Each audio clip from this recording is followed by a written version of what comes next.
Good evening, friends, ladies and gentlemen of the media. We have just concluded the second strategic and commercial dialogue between India and the United States. I welcome External Affairs Minister Srimati Sushma Swaraj, Secretary of State Mr. John Kerry, Commerce and Industry Minister Srimati Nirmala Sitharaman, and Secretary of Commerce Ms. Penny Pritzker to this joint press interaction. We will first have press statements by External Affairs Minister, Secretary Kerry, Commerce and Industry Minister, and Secretary Pritzker in that order. After that, the principals have agreed to take a couple of questions, which I will be handling together with my US colleague, Mark Toner. With that, let me request Honorable External Affairs Minister for her press remarks. She will be speaking in Hindi, so those of you who need simultaneous interpretation may please put on your headsets. With that, I give the floor to Honorable External Affairs Minister. धन्यवाद विकास। संयुक्त राज्य America के विदेश मंत्री secretary John Kerry, वाणिज्य मंत्री secretary प्रिंसकर, मंत्रिपरिषद में मेरी सहयोगी श्रीमती निर्मला सीतारमन, मीडिया के मित्रों, भारत और संयुक्त राज्य अमेरिका के बीच नई दिल्ली में आयोजित दूसरी राजनीतिक और वाणिज्यिक वार्ता में सेक्रेटरी कैरी और सेक्रेटरी प्रिंसकर का स्वागत करते हुए मुझे बहुत खुशी हो रही है। सेक्रेटरी कैरी के साथ मेरी बातचीत में द्विपक्षीय, क्षेत्रीय और वैश्विक मुद्दों पर विचारों का बहुत उपयोगी आदान प्रदान हुआ। मैं वैश्विक मुद्दों से प्रारंभ करना चाहूँगी। सेक्रेटरी कैरी और मैंने आतंकवाद, जो कि अंतर्राष्ट्रीय समुदाय के लिए अहम चुनौती है और जो अंतर्राष्ट्रीय शांति और सुरक्षा के लिए सबसे बड़ा खतरा है, इस विषय पर विस्तृत चर्चा की। मुझे आपको बताते हुए खुशी है कि इस मुद्दे पर हमारे विचार बिल्कुल एक जैसे थे। There was a meeting of minds on this issue. Bharat और हमारे क्षेत्र के एक बड़े भूभाग में पाकिस्तान की ओर से सीमा पार आतंकवाद की लगातार बनी हुई समस्या से मैंने सेक्रेटरी कैरी को अवगत कराया। हम दोनों इस बात पर सहमत थे कि किसी भी राष्ट्र को आतंकवाद पर दोहरे मानदंड नहीं अपनाने चाहिए, जैसे अच्छा या बुरा कहकर आतंकवादियों में अंतर करना, और ना ही उन्हें आतंकवादी संगठनों के लिए सुरक्षित शरणस्थली बनना चाहिए।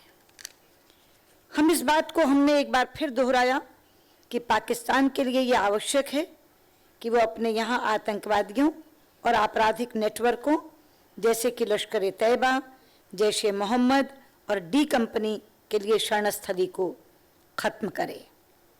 सेक्रेटरी कैरी और मैं इस बात पर भी सहमत थे कि पाकिस्तान को 2008 के मुंबई और 2016 के पठानकोट आतंकवादी हमलों के जिम्मेदार लोगों को सजा देने के लिए जल्द और कठोर कार्रवाई करनी चाहिए। इसके साथ ही सेक्रेटरी कैरी और मैंने आतंकवाद का सामना करने के लिए अंतर्राष्ट्रीय विधिक व्यवस्था को मजबूत करने पर भी चर्चा की।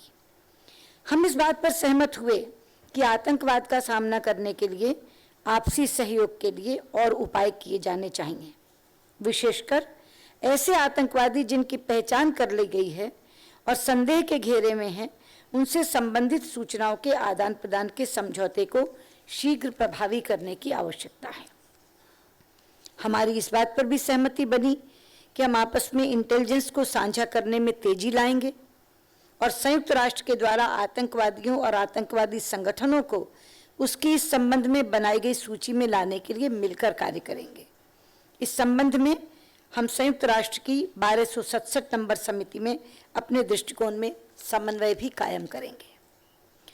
दूसरा, हमने जलवायु परिवर्तन और स्वच्छ ऊर्जा पर भी व्यापक चर्चा की।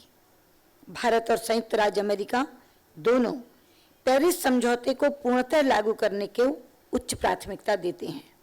आप सबको याद होगा कि इस समझौते को अंतिम रूप देने में प्रधानमंत्री श्री नरेंद्र मोदी और राष्ट्रपति ओबामा ने बहुत अहम भूमिका निभाई थी। हम इस बात पर सहमत हुए हैं कि हम स्वच्छ ऊर्जा पर अपने सहयोग को और बढ़ाएंगे और प्रधानमंत्री जी की अमेरिका यात्रा के दौरान इस क्षेत्र में अमेरिका से भारत में अधिक निवेश लाने के संबंध में की गई घोषणाओं को मूर्त रूप देने के लिए तेजी लाएंगे। हम इंटरनेशनल सोलर अलायंस की सफलता के लिए अमेरिका के साथ काम करने को लेकर आशान्वित हैं। हम एजेंडा 2030 को उसके 17 टिकाऊ विकासात्मक लक्ष्यों के जरिए लागू करने के लिए भी साथ साथ काम करने पर सहमत हुए। ये लक्ष्य हमारी सरकार की skill India, make in India, स्वच्छ भारत और बेटी बचाओ बेटी पढ़ाओ जैसी प्रमुख पहलों के अनुकूल हैं। इस तथ्य के दृष्टिगत कि हम संसार की कुल मानवता का 6वां हिस्सा हैं, एजेंडा 2030 के टिकाऊ लक्ष्यों की सफलता और असफलता इस क्षेत्र में भारत द्वारा हासिल की गई सफलता पर निर्भर होगी। मैंने सेक्रेटरी कैरी को एनएसजी में भारत की सदस्यता और संयुक्त राष्ट्र सुरक्षा परिषद में भारत की स्थायी सदस्यता पर संयुक्त राज्य अमेरिका द्वारा समर्थन जारी रखने के लिए धन्यवाद भी किया। हमारे क्षेत्र, विशेषकर अफगानिस्तान में हो रही घटनाओं पर भी हमने विस्तृत चर्चा की। हम इस बात पर सहमत हुए कि हम अफगानिस्तान में नेशनल यूनिटी गवर्नमेंट को सुदृढ़ करने के लिए मिलकर काम करेंगे। हम तेजी से बदल रहे क्षेत्रीय और वैश्विक परिदृश्य को असरदार तरीके से सामना करने के लिए अपने विचार विमर्श को और व्यापक करने पर भी सहमत हुए। हम अफ्रीका और बहुपक्षीय मुद्दों पर इसी वर्ष विचार विमर्श करेंगे। हमने पीस कीपिंग में भी आपसी सहयोग को मजबूत किया है। इस संदर्भ में हमने हाल ही में अपने अफ्रीकी सहयोगियों के लिए पहला यूएन पीस कीपिंग कोर्स शुरू किया है। ये संपूर्ण विश्व में शांति, सुरक्षा और विकास में हमारी भागीदारी का द्योतक है। समुद्री सुरक्षा यानी मैरीटाइम सिक्योरिटी के क्षेत्र में भी सहयोग को मजबूत करने पर हम सहमत हुए। जापान के साथ हमारी त्रिपक्षीय साझेदारी मुख्य क्षेत्रों में वार्ता से आगे बढ़कर अब कार्रवाई के स्तर पर पहुंच गई है। इसमें क्षेत्रीय संपर्क और आपदा राहत में मानवीय सहायता भी शामिल है। मित्रों, द्विपक्षीय स्तर पर अमेरिका के साथ हमारी साझेदारी आज मानव प्रयासों के सभी पहलुओं को छूती है। इस संदर्भ में विभिन्न क्षेत्रों में हमारे बीच मंत्री स्तर पर विचारों का लगातार आदान प्रदान होता रहा है, जैसे रक्षा, वित्त, शहरी विकास, वाणिज्य और उद्योग, ऊर्जा, पर्यावरण और वन, पेट्रोलियम और प्राकृतिक गैस के क्षेत्र में। आने वाले महीनों में इस प्रकार के और आदान प्रदान की योजना है। टोटलाइजेशन यानी सर्वव्यापीकरण और H1B और L1 वीजा की फीस में बढ़ोतरी को लंबे समय से चली आ रही समस्या के समाधान के लिए भी मैंने सेक्रेटरी कैरी का सहयोग मांगा। ये समस्याएं लोगों के बीच आदान प्रदान को प्रभावित करती हैं, जो हमारे संबंधों को मजबूत करने का एक महत्वपूर्ण स्रोत है। कुल मिलाकर मैं कहना चाहूंगी कि आज की बैठक ने हमारे विकासात्मक लक्ष्यों और रणनीतिक प्राथमिकताओं के लिए अमेरिका के साथ साझेदारी को मजबूत किया है। हमें विश्वास है कि भारत अमेरिका साझेदारी न केवल हमारे दोनों देशों के लोगों को लाभ पहुंचाएगी, अपितु इस क्षेत्र और संपूर्ण विश्व में शांति और स्थायित्व को स्थापित करने में भी महत्वपूर्ण योगदान देगी। धन्यवाद।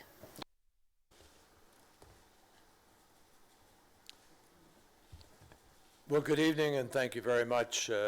Thank you, Minister Swaraj, for your very thoughtful comments, and thank you for an outstanding dialogue throughout the course of today, and thank you for your partnership on so many important issues.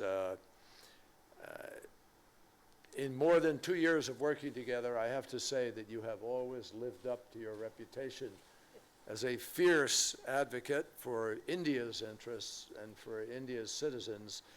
And I know that you have never wavered in your belief about the importance of strengthening the relationship between India and the United States, and we thank you for that. I also want to thank my colleague and my friend, Secretary Penny Pritzker, and her counterpart, Minister Sitaraman, both of whom have understood the importance of the commercial ties between our countries and of also bringing our private sector leaders to the table for these discussions. And we had private sector leaders, very important leaders, Minister Mistry of the Tata Group and David Cote of CEO of Honeywell, and they contributed significantly to this discussion. Let me just, for a moment, on a personal level, make a comment, an observation that I made at the end of our meeting today. I've had the privilege of coming to India since, I think, in the 1990s, if I recall correctly, as a senator. And I had a chance to, on occasion, talk with various groups about our relationship. And I experienced a period of time when we were struggling to come out of the Cold War still, and struggling to build a relationship. In the last 2 years, I must say, there has been no sense of that. We have really moved amazingly in this relationship. And the evidence of that is that just yesterday, our defense minister in the United States and your defense minister visiting in Washington signed a defense logistics agreement between our countries. Today, we signed a cyber agreement where we will work together on cyber issues. We have topped $15 billion in defense trade between our countries. We have agreed now to move forward on 6 Westinghouse nuclear reactors, which will provide energy for 60 million Indians, not to mention an enormous number of jobs. We have some 40 government working groups that are now engaged in working on different issues, and some 70 or so initiatives between our countries. So I think we are witnessing a moment that defines for certain a very different and renewed relationship between the United States and India. And all of these steps and more than I have just mentioned have strengthened and refined our dialogue, and they have energized our entire relationship. And I think Sushma would agree with me about that. To me, the wide-ranging talks and constructive talks that we held this afternoon reaffirm something that we can't take for granted, and that is that when two democracies that are as large, as dynamic, as vibrant, as interdependent as ours get together, we can not only make a big difference for our citizens, but I believe we can make a difference in taking steps that have an impact, a positive impact on people in the rest of the world. And I was struck by the comment that Sushma made just a moment ago about this is a discussion that, because of India's size, does represent more than 1/6 of humanity on this planet. That is an important discussion by definition. That is why President Obama made the U.S.-India relationship such a high priority for him, and I'm sure it is why Prime Minister Modi did the same. And it's why our agenda today was such a large agenda. I'm very pleased to report that we made headway on a variety of issues in this second security and commercial dialogue. To bolster our mutual defense in an age when threats can come from literally anywhere, we committed to a joint cyber framework to reduce cybercrime, to encourage responsible behavior in cyberspace, to improve coordination among our technical experts, and to improve coordination among our law enforcement agencies, and to promote cyber research and development. And we reaffirmed India as our major defense partner and welcomed the signing of this new agreement that took place in Washington. To more effectively counter the threat that is posed by violent extremism within both of our borders and beyond, we agreed to expand the exchange of terrorist screening information, to deepen cooperation in designating terrorist groups at the United Nations, and to expedite mutual requests for legal assistance. More broadly, we reiterated our unwavering commitment to the protection of our citizens and to defeating the terrorist mantra of bigotry and of hate. Now, let me be clear. The United States continues to support all efforts to bring the perpetrators of the Mumbai and the Pathankot attacks to justice. And we cannot and we will not make distinctions between good and bad terrorists. Terror is terror, no matter where it comes from or who carries it out.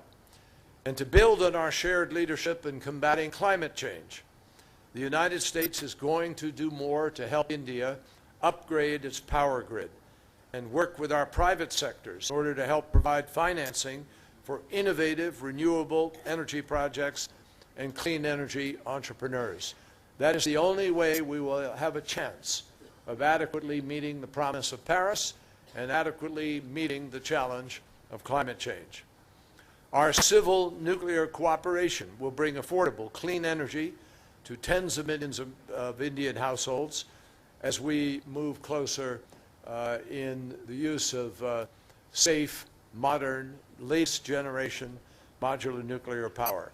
And my government looks forward to making the promise of Paris a reality and of being one of the countries that will soon officially join the Global Climate Agreement.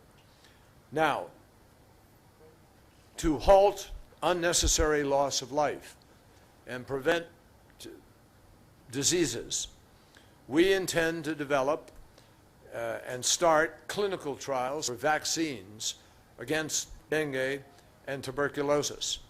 And to reaffirm our mutual roles as essential players on behalf of security and progress in this region, we will restart trilateral talks between the United States, India, and Afghanistan at the United Nations General Assembly next month.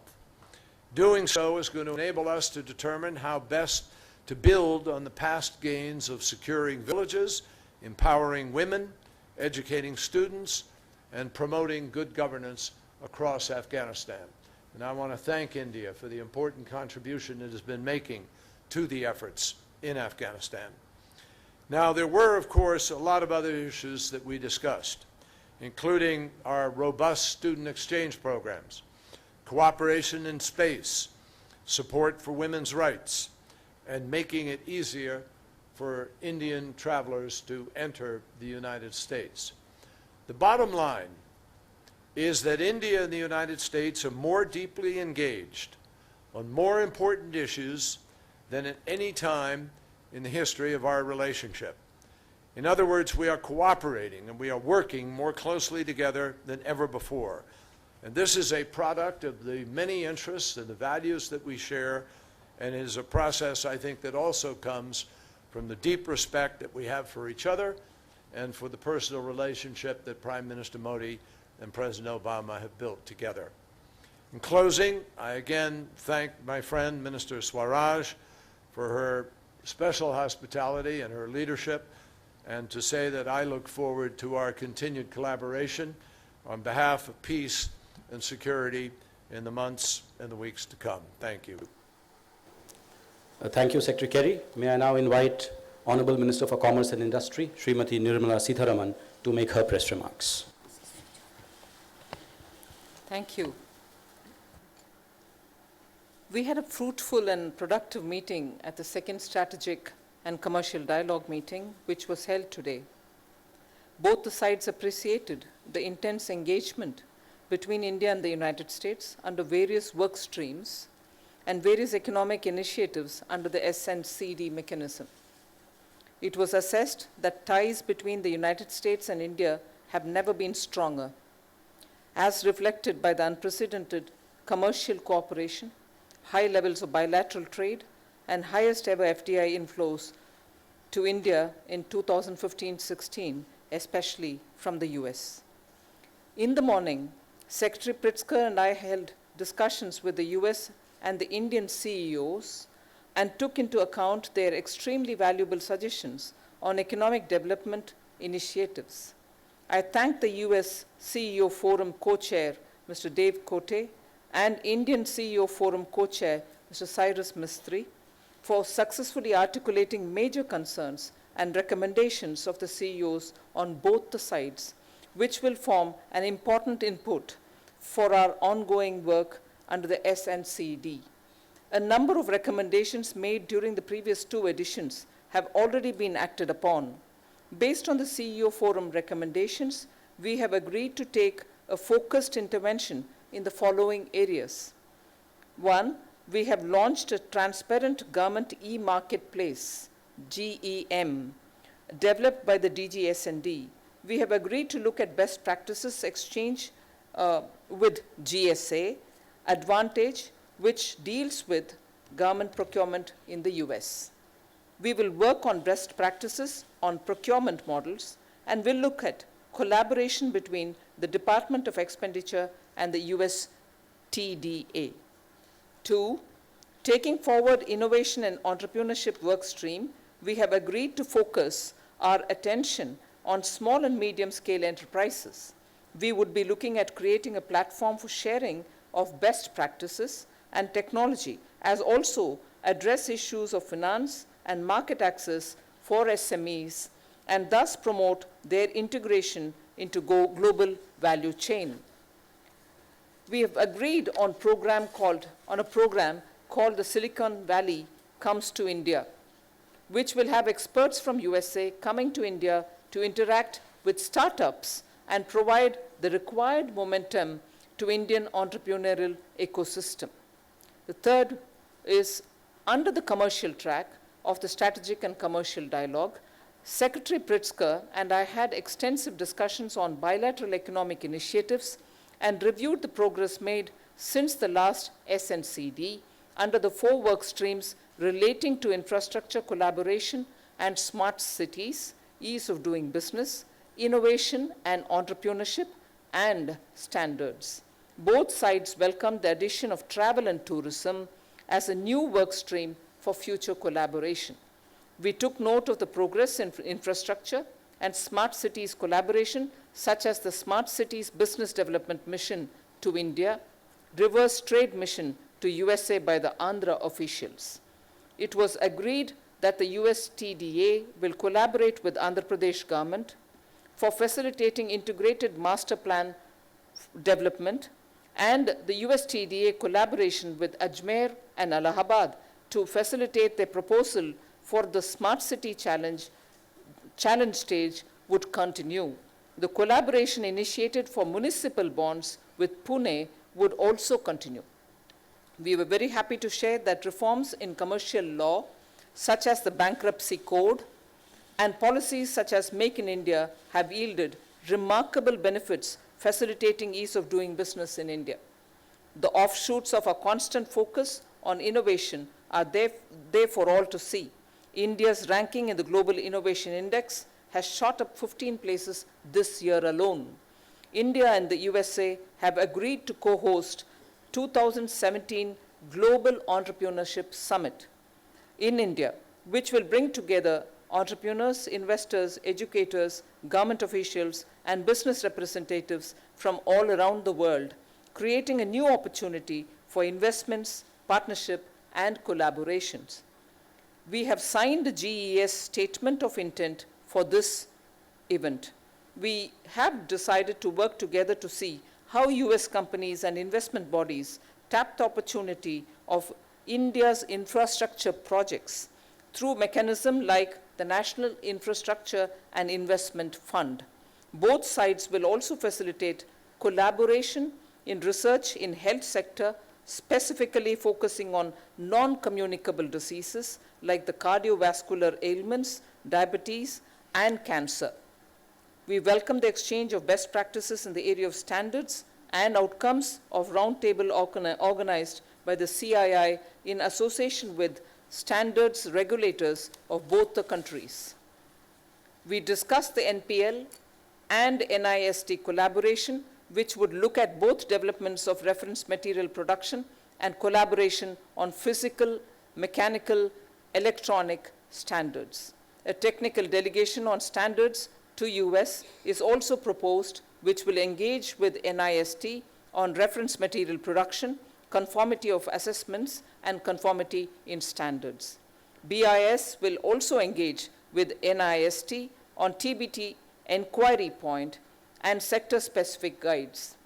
We agreed to encourage the CII and ANSI, the ANSI partnership, for development of standards portal and other initiatives as per the MOU signed during the last SNCD.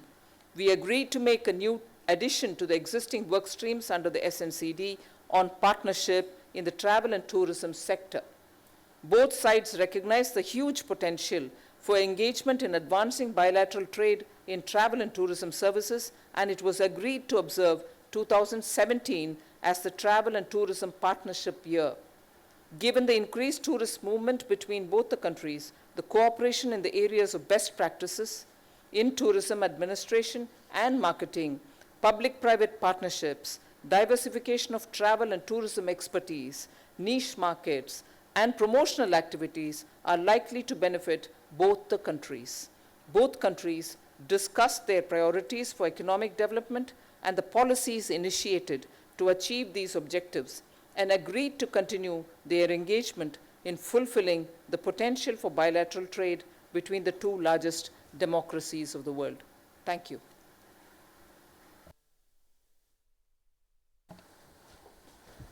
May I now invite Ms. Penny Pritzker, U.S. Commerce Secretary, to deliver her press remarks. Let me begin by recognizing my co-chairs, Secretary Kerry, Minister Swaraj, and Minister Sitaraman. Thank you for all of your commitment to elevating the strategic and commercial dialogue and strengthening the U.S.-India commercial partnership. I also want to recognize the co-chairs of the U.S.-India CEO Forum, Dave Cote and Cyrus Mistry. They injected, and the CEOs that they work with, they injected recommendations and perspectives of our country's private sectors into the bilateral commercial relationship. In the 2 years since Secretary Kerry and I first became the first U.S. cabinet members to meet with Prime Minister Modi, the relationship between the United States and India has blossomed and grown. This is a tribute to the progress made through the SNCD and to the real domestic economic reforms undertaken by the Modi government. I applaud the Prime Minister, Minister Sitaraman, and the government of India for their ambitious agenda, including the landmark Goods and Services Tax Law, the new Insolvency and Bankruptcy Code, and the decision to raise foreign direct investment caps in key sectors. As a result of the progress through the SNCD, and as a result of the Modi government's reforms, today, the United States and India trade more with each other. We invest more in each other, and we do more business together than ever before. Our challenge has been to build on that progress by thinking bigger, acting bolder, and delivering real results. And I believe we met that challenge during today's SNCD. Our governments, as Minister Sitaraman delineated in detail, agreed to advance our ongoing work and move forward on a series of new initiatives that will promote our shared goal of a closer, more productive relationship between our nations and our people.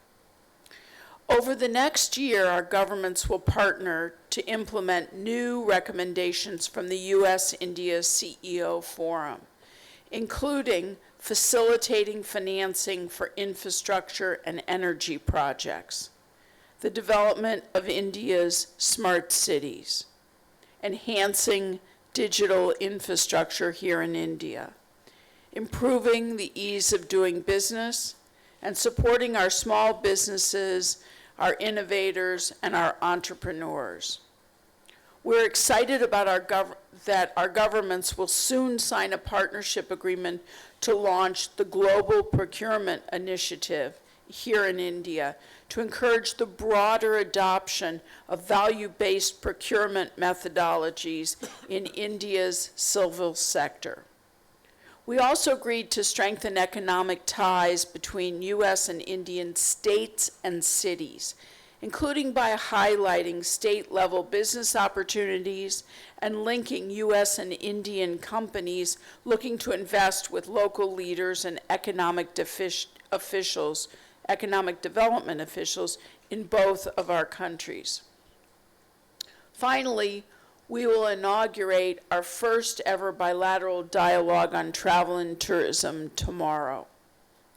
In 2015, the United States welcomed 1.1 million visitors from India, up from nearly about 600,000 Indians who visited the United States in 2008. Last year, India welcomed 1.2 million visitors from the United States. It's quite obvious the opportunities for growth are tremendous. Our new effort, our first ever bilateral dialogue on travel and tourism, will ensure that we're well positioned to capitalize on our status as travel and tourism partner countries for 2017 and to bring even more visitors to our respective shores. Today, as we close our second strategic and commercial dialogue, the strategic and commercial partnership between the United States and India has never been stronger. In a very short time, we have seen how this dialogue can make us stronger economic partners. However, we have much more to do to reach the incredible potential that exists in our commercial relationship. I look forward to building upon the trust, the openness, and the honesty we have developed, and I thank Minister Sitaraman for her partnership and leadership. Thank you. I thank all four dignitaries for their press remarks. We will now have the Q&A session, which I'll be conducting together with my US colleague, Mark Toner, who's Deputy Spokesperson of the US State Department. The principals have agreed to take a total of 4 questions, 2 from the US side and 2 from the Indian side. I want a show of hands, those who want to ask questions. When you do that, please also identify yourself, the organization that you represent, and which of the 4 principals you would like to address your question to. I recognize ANI for the first question from the Indian side. My question is to Secretary Kerry and Sushma ji. Secretary Kerry, India has been a long-standing victim of terrorism sponsored by Pakistan. Today in your talks with her, what did you convey about the US position on this? And Sushma ji, जो आपकी आज आतंकवाद से लेकर बातचीत हुई carry साहब से, क्या आप उससे संतुष्ट हैं? क्या उस पर रोशनी डालेंगे?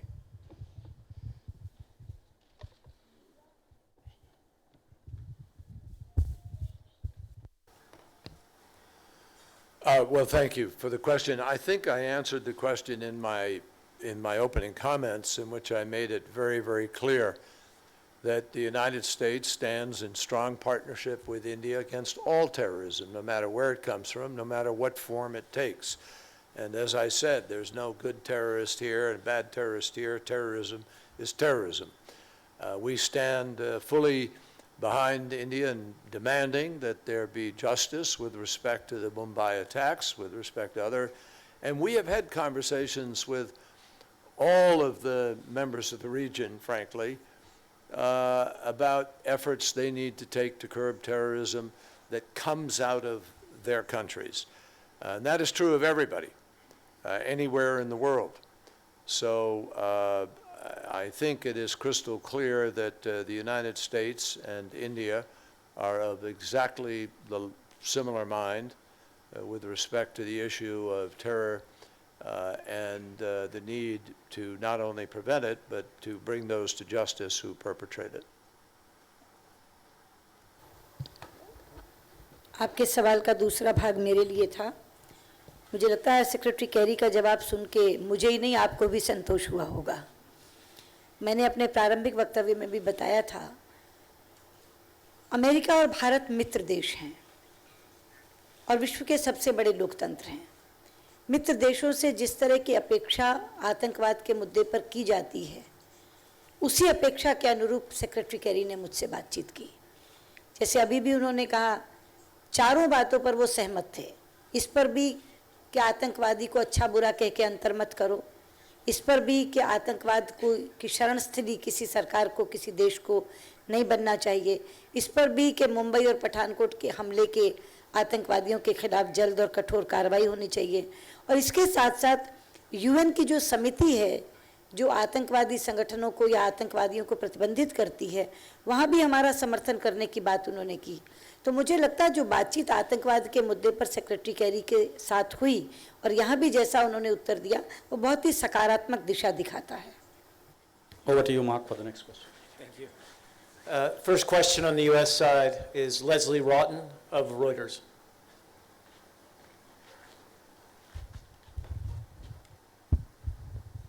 Thank you. Madam Foreign Minister, I wanted to ask you what needs to happen for dialogue to resume between India and Pakistan, and how concerned are you that the possible escalation of these tensions and possible further cross-border attacks if no talks are possible? And then for Secretary Kerry, can you elaborate a little bit more on the trilateral Afghanistan talks that you mentioned, and how you see this perhaps helping to resolve the tensions within the unity government? And is there also a fear that with those talks and what you're saying today, that Pakistan might be feeling more isolated, as you mentioned about the closer dialogue with India, the Afghan talks, and what you said on terrorism?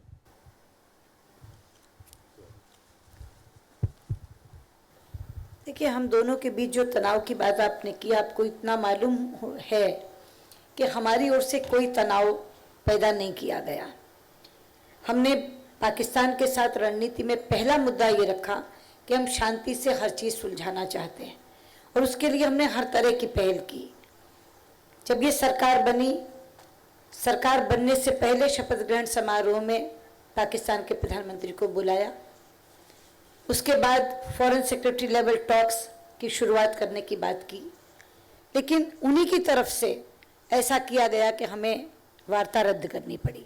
उसके बाद भी जब मैं इस्लामाबाद गई तो comprehensive bilateral dialogue शुरू करने का फैसला करके लौटी, लेकिन उसके बाद प्रधानमंत्री जी लाहौर गए, पर लौट के आके हमको पठानकोट मिला।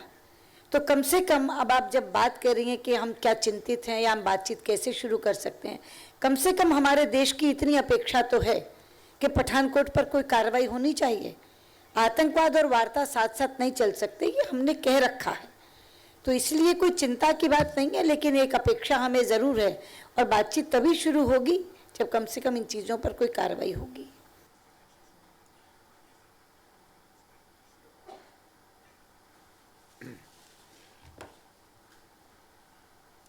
With respect to the first part of your question, trilateral and what can we hope to accomplish and why, India has been enormously helpful with respect to Afghanistan. Prime Minister Modi has visited Afghanistan twice to inaugurate Afghan's parliament, and also to, most recently, to inaugurate the India-Afghanistan Friendship Dam.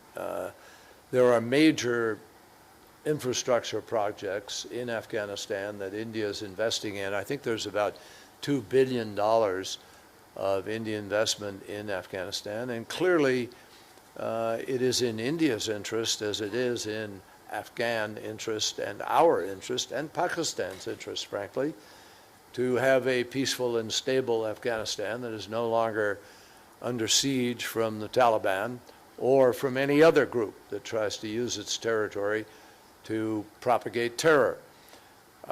So our hope is to be able to strengthen all of the efforts that we have been deeply engaged in for a long period of time through these talks, and perhaps even to find ways ultimately to explore the possibilities of peaceful resolution of the conflict, which is something we have also been seeking through various efforts to engage the Taliban. I might add, under the auspices of the leadership of the Afghan government. That is a critical component of it. None of this would be done separate from whatever President Ghani and the government decide they want. In addition to that,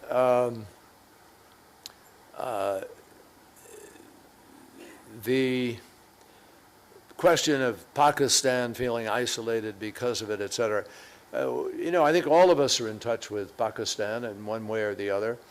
I have most recently talked to both the Prime Minister and General Raheel Sharif regarding the need for Pakistan to deprive any group of sanctuary. And, Sushma has talked about this danger of sanctuary in any place. It is well known that the Haqqani network and others have operated out of the western part of the country. Lashkar-e-Taiba is a threat, as we all know, and one that we have all spoken out against, and which has had an impact on India directly. And so it is vital that Pakistan join with other nations in tackling this challenge. And in fairness, in recent weeks and months, they have been moving much more authoritatively in the western part of the country on the strongholds of the Haqqani network, and I think recently have made difficult decisions in order to carry that elsewhere. So we have to keep working together and stay in communication on these efforts, and that's exactly what we are doing.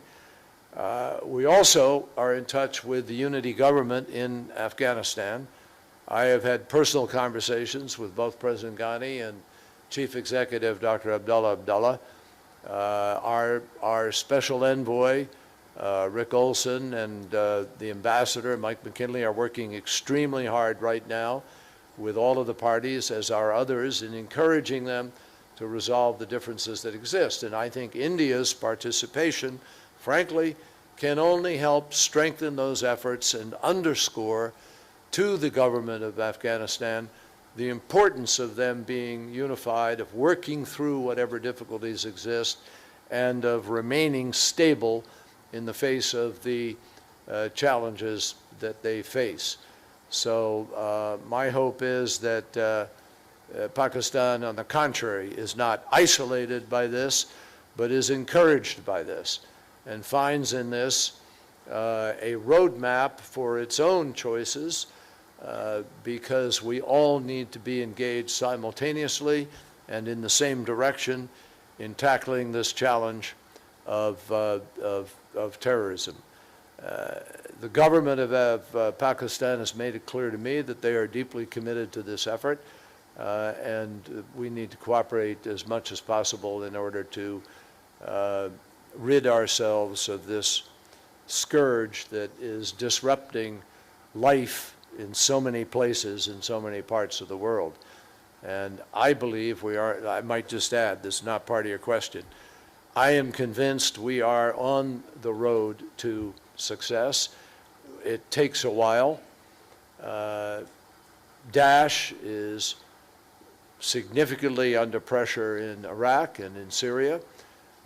We have liberated communities from Ramadi to Fallujah to Tikrit, to Manbij city in Syria and so forth. There is not one area, one city, one major plot of land where since last May, a year ago, Daesh has succeeded in assaulting and holding and taking new territory.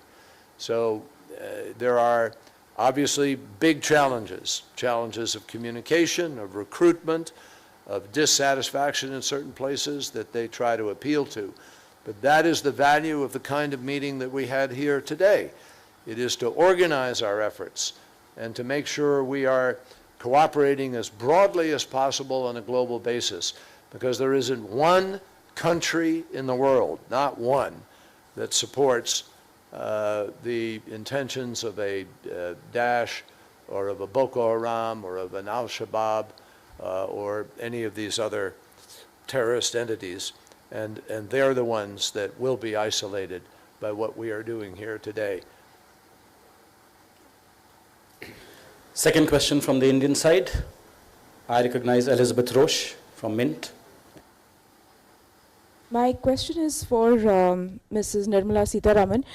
Ma'am, has there been any addressing of India's concerns on the the visa fee hikes from the US side, and on the totalization agreement, has there been any discussion on that in the SNCD, and what kind of assurance have you got from the American side? Yes, both in the SNCD and also in the CEO forum, the issue of visa fees and the totalization have been taken up. The industry spoke during the CEO forum, and during the SNCD, the commercial track, we've also raised the issue. I must thank Secretary Pritzker, who came forward proactively and spent some time also with, I understand, industry representatives, and then she's offered, and with her due consent, I would like to say this, that she will look into this matter definitely, and because there was this feeling by the industry which was voiced during the CEO forum meeting that probably the Indian industry is under the impression and is pushed to believe that they probably are being targeted. And we do not want, as the industry said, we do not want anything which would affect the mutual trust that prevails between India and the United States. As a result, to dispel the feeling of being targeted and to also ensure that the feeling of trust which prevails between the two countries, Penny Pritzker came up voluntarily during the meetings on her own, said she would take it up, will look into this matter and see how it progresses. So I'm indeed thankful because that was a very candid and open forthcoming statement from the Commerce Secretary. We did raise it, we voiced our concern, we gave estimates of what damage it would do to our industry too. Thank you. I would just like to make a couple comments on this subject. You know, if you step back and think, the goal of the strategic and commercial dialogue is to strengthen one of the world's most significant partnerships. And when industry expresses concern that they're being targeted, it's absolutely imperative that we look into that issue. I don't believe that that's true because the United States recognizes the enormous contribution of foreign workers to our economy, including our workers from India. And increasing U.S. and Indian business ties has been one of our highest priorities. And we greatly value the Indian companies that invest in our economy. And in fact, Indian foreign direct investment into the United States is around $11.8 billion as of 2015.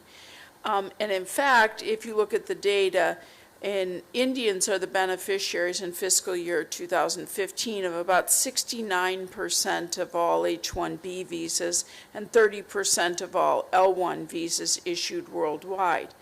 And any changes that have been made to our H-1B and L-1 visa application process, they're not limited or focused on Indian nationals.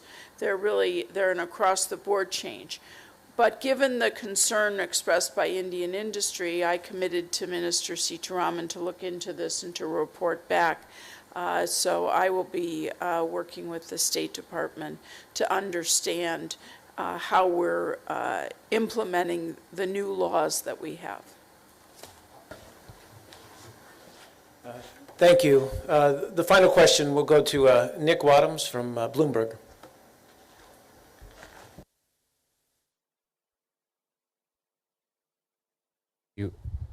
For Secretary Pritzker and Commerce Minister Sitaraman on the issue of TPP and TTIP. It looks like TPP is opposed by both U.S. presidential candidates, and Germany and France are now saying that TTIP should not proceed. So do you believe that we're sort of returning to a system where bilateral treaties and trade agreements are sort of the order of the day?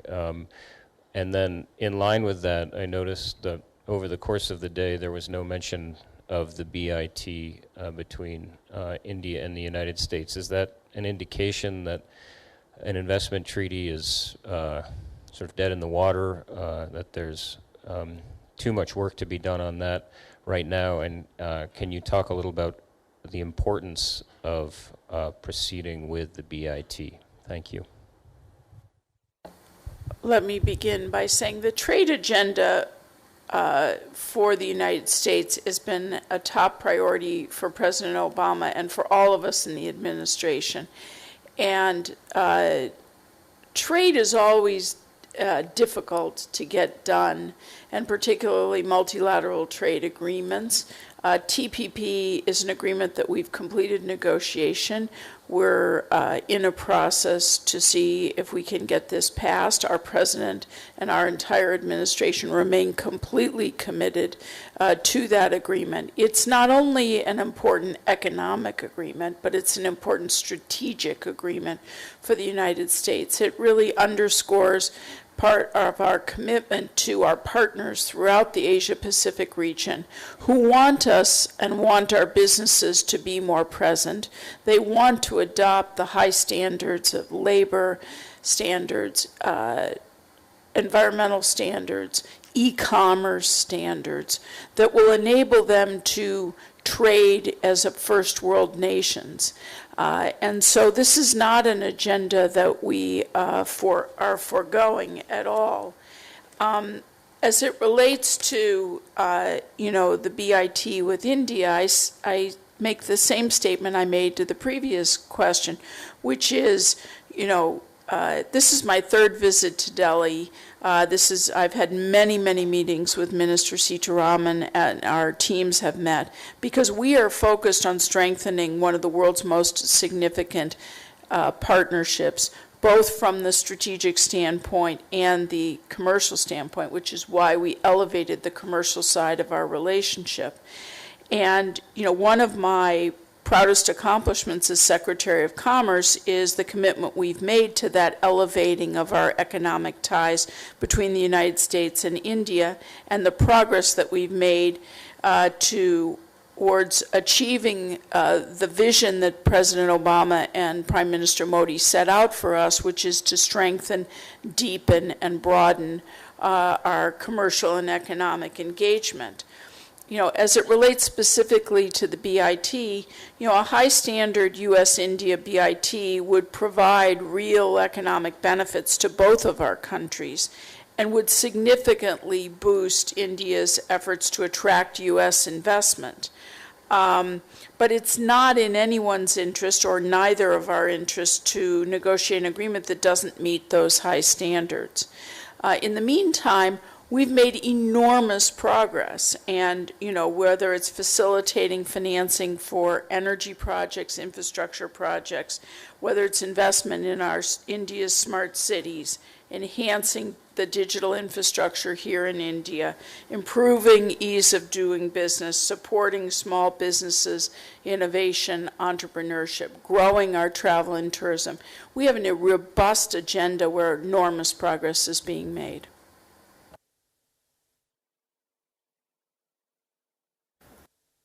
Me to respond on that? On the model investment treaty, the model investment treaty that we have made has been shared with the US authorities. We'll certainly want to have inputs coming from them.